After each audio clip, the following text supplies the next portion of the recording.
Hello everyone, good evening. My name is Sandra Esinamapeno and I'm here for business. So tomorrow, May 1, is Workers' Day, and ahead of the day, Labour expert Austin Game has been entreating government to explore ways of creating more sustainable jobs for the teeming unemployed youth rather than the short-term options. According to him, government interventions such as the Nation Builders Call, although impressive, is unsustainable.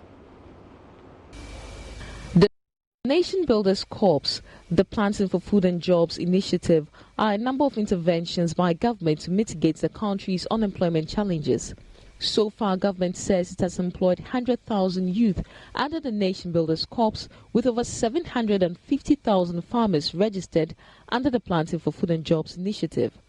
Despite this, Labour expert Austin Game says most of these jobs are not sustainable. This NABCO thing is a transitional thing, which is very factual. Indian economists can say whatever they want to say, but is it real? That is paperwork. The reality is that it's not sustainable. What must be done is to stay with the word transition and get people seated to enable them have a conversation if truly the people have been trained. What are they being trained for? As carpenters, as masons? If you are truly trained in that, then we put them together in a cooperative format, get them some tools. Government is the biggest buyer in every sphere of the economy. So that if it is road construction or is some construction of some school building, can these people who are put together have a supervisor?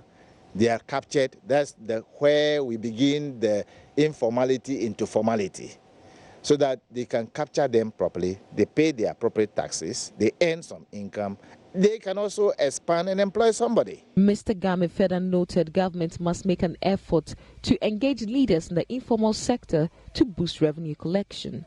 To broaden the tax net to capture virtually everybody, both formal and informal, especially the informal sector, is to consciously get a team of people who are dedicated, either led by GRA or an ad hoc body. But we need the political players to come together, not as partisan people, but to come together in the interest of the nation. So we have a conversation as to how do we capture the informal sector and broaden the tax net, involve the trade unions, involve everybody, so we all sit down and have this conversation. For Joy Business, Sheila Tamaklo reporting. Still on the May Day celebrations, Joy Business's Philip Namfuri has been interacting with President of the Institute of Human Resources Practitioners, Dr. Edward Kwapon, on how workplaces can embrace diversity. Every generation needs the other to make progress. And so for me, we should manage them. And we should make a conscious effort to ensure that we don't get rid of all the older generations in the hope that the newer generations will perform better. We need the wisdom, the experience, and the knowledge that they have acquired.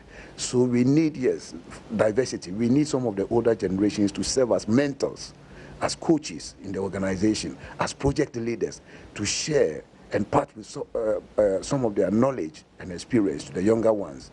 We do not also want to retain the old ones unnecessarily. Otherwise, we frustrate the younger ones.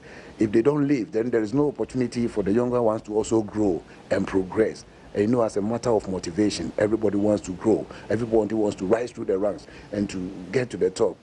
And what we call self-actualization, at the end of the day, he has realized his full potential, and that in itself is motivational. So yes, we need all generations at the workplace. We also need the gender balance at the workplace, male, female. I know that some organizations, they deliberately discriminate against young females, because once they join you, within the next 2-3 years, they are going to have children. They are going to ask for permission, maternity leave, permission to take the kids to the hospital for antenatal. The husband is sick and all that. So at times, deliberately, they are discriminating.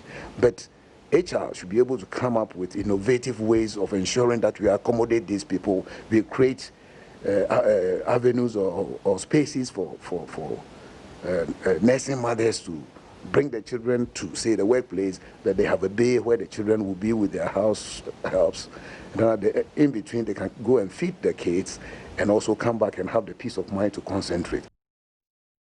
And away from the May Day celebrations, are you satisfied with the quality of service your telecom provider gives you? Well, if you're not, the National Communications Authority says there's going to be some intervention. The authority says it will be developing a new regulation, an upgraded version of the Key Performance Indicators Guide developed some 15 years ago. The Quality of Service Regulations, which is in its draft stage, is a set of requirements that telcos need to meet to satisfy consumer expectations. The new set of regulations is expected to address gaps in existing quality of service assessment and enforcement approaches, taking into consideration modern technologies. Speaking to Joy Business, the Deputy Director for Technical Operations at the National Communications Authority, Henry Kano, said they hope to get the new regulation approved by the end of the year. The existing key performance indicators in the licenses of the operators are outdated. So, and you know, there are new technologies coming out, WhatsApp, over the top, a lot of new technologies that were not captured 15 years ago. So there's a need to revise the quality of service indicators so that we can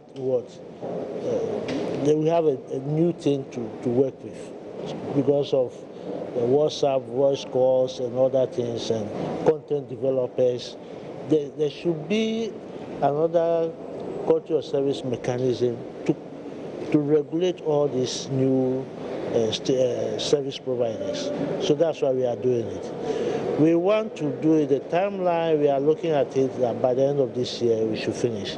Meanwhile, Chief Executive Officer of the Consumer Protection Agency, Kofi Kapito, said issues of billing and contracts for patrons of telcos must be considered as part of the regulation.